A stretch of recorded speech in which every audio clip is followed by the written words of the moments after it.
How to balance your work and social life with the gym. Hi everyone, I'm Dan Dos Santos and this is The Geek Physique. Welcome back to another video. So we did a short on this quite recently actually, and it did quite well. And this is something I see when I'm speaking to guys really often, that they do jobs and or they have a social life, usually on the weekend. And it's always like, oh, I'm waiting for the right time, right? Or, I just can't seem to stay consistent with my job, or I come back after a long day and I just don't feel like going to the gym, right? But they do have goals. They do want to bulk up or cut down or, gain some muscle. They want to change themselves, through the gym. So I'm going to go over some tips and go a bit deeper than I did in the short. So the first one is start small. This is what I talked about in the short. You don't really need to be doing that much, especially if you're a beginner, to actually make a change. And so I like to start off with people at least 2 full body sessions a week, just 2, okay? Now, what you might find is if you can't dedicate like a good 45 minutes to an hour twice a week because you just don't have that time all in one go, you could split it up into smaller sessions. But I'm talking about the absolute bare minimum you need to be able to do, and 2 full body sessions a week is a really good place to start for most people. You can make a lot of progress there before you need to start doing more, okay? The second way of looking at this is understand what the minimum amount of work you need to do in the gym is. I think a lot of people aren't actually aware of this. They look at workouts online and they think they need to do that exact workout to make progress. And I talked about this channel in my last video, Renaissance Periodization, but I've learned so much from them, as well as being a qualified personal trainer. They have really helped me understand what works for my body.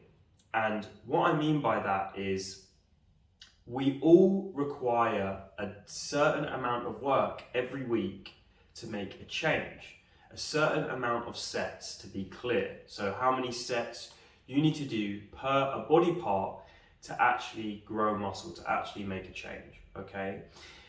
And most muscle groups, not all, but most muscle groups are anywhere from 10 to 20 sets. So again, if you're a beginner, right, you only really need to start off with 10 sets a week and you will start to see really good progress.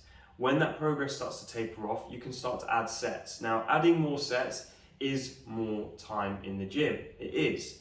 But there are things like myo-rep sets. If you want to know what that is, comment below. That you can do in a short space of time to get more volume in, and you don't actually need to take a longer rest break and things like that. So there are techniques you can do. You can do supersets as well that help you condense the time, and I'm going to come back to those in a sec. But the crucial point here is work out the bare minimum you need to do to make progress, rather than finding some workout and thinking I need to do that, or even going to the gym and asking some people in the gym. A lot of people, especially even in the qualification, when I got qualified, it will be like, you have to do this many sets. And I'd be like, why? And they'd be like, well, because that's what you do for hypertrophy. And I thought it was a pretty lazy answer. The reason I say that is it didn't factor in total sets across the week. And that makes a lot more sense to me, because think of it like this. Anything you do in life, you can only cram so much in within a given week before you're either doing too much or you're not doing enough to actually make a change. And so somewhere in the middle of those barriers, not doing enough and doing too much, is the answer, right? And I think that's a much better way to look at it. So work out the minimum amount you need to do. And I am speaking to mostly beginners here, or guys that are just on and off with the gym. If you're on and off of the gym or you're a beginner, you don't need a lot of volume to actually make a change. Okay, point number 3, I covered this a little bit just now, but if again you're constrained by time, use techniques within the gym and in your workout plans to really utilize your time. So supersets is a really obvious one. Okay, you can pair an upper body move with a lower body move, or you can do antagonist agonist supersets. So the first one, you could do a squat and then maybe a bench press, right? So you do a set of squats, you catch your breath and take no more rest than catching your breath, and then you do your bench press. The antagonist agonist supersets is where you do one muscle group or groups, and then you do the opposing muscle groups after. So you could do a row, a bent over row, and then you could go into a bench press. Okay, that's a really good way of doing double the amount of work in the same amount of time. Another thing is myo rep sets. So I'll go through it now.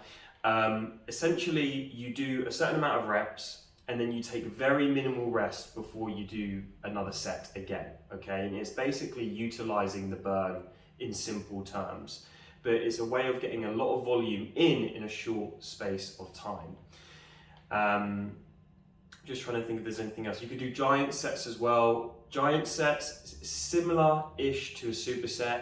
It's more about doing a lot more work for the same muscle group in a short space of time, like 3 different exercises all together. But I think supersets and myo rep sets are a really good place to start. The fourth one is, don't underestimate the power of training at home, okay? I think a lot of people think you need the gym to make a lot of progress, right? You can invest in a few different pieces of equipment, and we just did a short about this week, and it's done quite well, actually. It's really resonated with people to hear that actually you don't have to spend a lot of money to get what you need. It depends obviously on your goals and where you're at. Like, one thing I recommended if you don't have a lot of money to spend is a pull-up bar and a TRX at Awesome Rings. Okay, you could probably get all of that for, I don't know, at least under £100. Like, it's not going to be that much money, and you're getting equipment, right? So it's an investment in your health. You're going to be able to use it again and again and again. Whereas you have to pay for a gym in an ongoing fashion, right? And you could get some for even cheaper than that. Like, that's the top end of what I'm saying. But the reason I mentioned the pull-up bar and the TRX or rings is if you cannot do pull-ups yet, you can put the TRX or rings over the bar, and then you can do special kinds of rows with your feet planted on the floor, inverted rows. You can search them on YouTube. And that's a way of doing a pull exercise if you can't then do pull-ups, right? Because when you're training at home, it's very easy to do a lot of different push-up variations. It's also, you have a lot of leg variations you can do, but then you need something to pull, right? Now, some of you might say, yes, but how do you make it difficult, right? Like, I can do loads of squats in one go.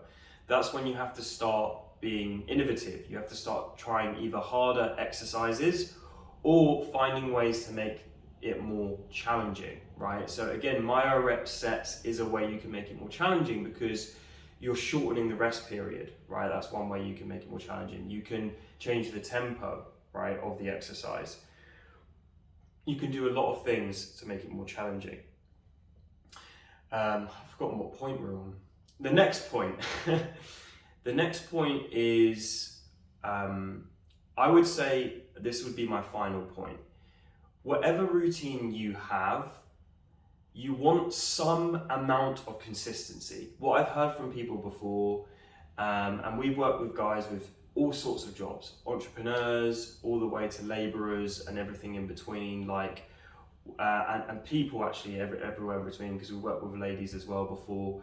But the point is, we've worked with people who literally, when you'd hear about their life, it's like, how do you have any time? And they still fit it in, right? So my biggest tip is, whatever you choose to do, you need a way of tracking progress and making it harder over time. Because if you do 30 squats today and then you do 30 squats in a year's time, your legs are not going to be any different because you're doing exactly the same amount of work. You need to show measurable increases, moving in the right direction towards your goal. A lot of people miss this. They think, I'm just going to go to the gym, I'm doing what I need to do. And then they go for years. I see people going to the gym for years and years and years, and they just look exactly the same as they did when they first started going. And this is the fundamental thing they don't understand, is you need to be pushing yourself. Now, you don't have to go to failure every time you go in the gym. Some people say that, and there's a big debate on YouTube about that. But all I'll say, wherever you sit on that, in that debate, is you just need to be doing more over time. That's it. You just need to be doing more over time. Okay?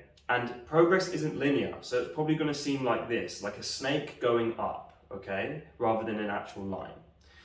And going back to my point about consistency is, if you're going to the gym sometimes 2 times a week, and then 4 times a week, and then 3 times a week, and then 5 times a week, unless you have an understanding of the volume you're doing across the week, as in the total sets, like I said at the start, then what is consistent there? How do you know that this week is truly harder than last week? You don't, right? And you might say, well, if I just want to lose a bit of weight and tone up a bit, then yeah, you know, you can probably get quite far doing things that way. You can, right? But if you actually want to make a dent in your physique, like I have, and you might not think my physique is that impressive, but compared to where I started, I know I've come a long way. I was very scrawny when I first started out.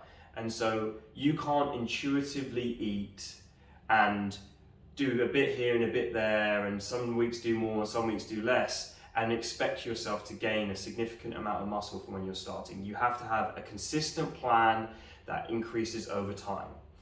And the last point I'm going to make about this, that doesn't mean you need to be in the gym every day of the week. It doesn't even mean you need to do push-pull legs, you need to be in 6 days a week. Like, I train 5 days a week at the moment. I do an upper-lower split, and then I do kickboxing in between and a bit of shoulders and calves. Like a Muay Thai workout in between with a bit of shoulders and calves. Okay, so with my current plan, it allows me to get all the work I need to do done. It allows me to have a social life. It allows me to increment my sets even in the gym, so I can do more and more volume over time when I need to.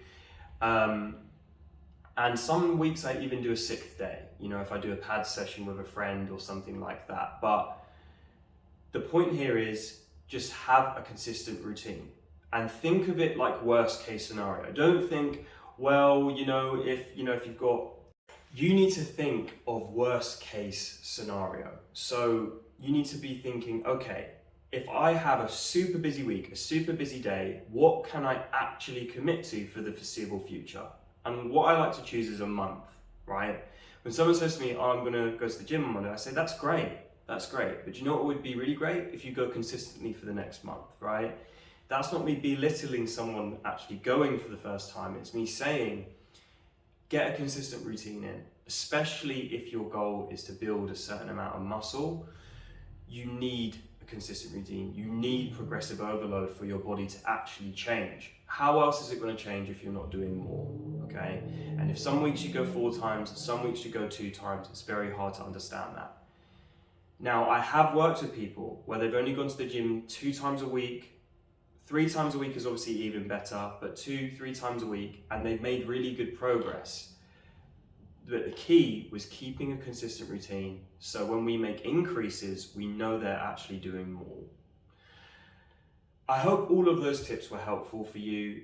Let me know in the comments if I'm talking rubbish and you've got the craziest life. Like, you think that your schedule, your commitments, you don't know, Dan, you don't know what I go through, you don't know what it's like to do X, Y, Z and then have to do the gym. Like I said, I work with guys who are laborers, they're on their feet all day, right?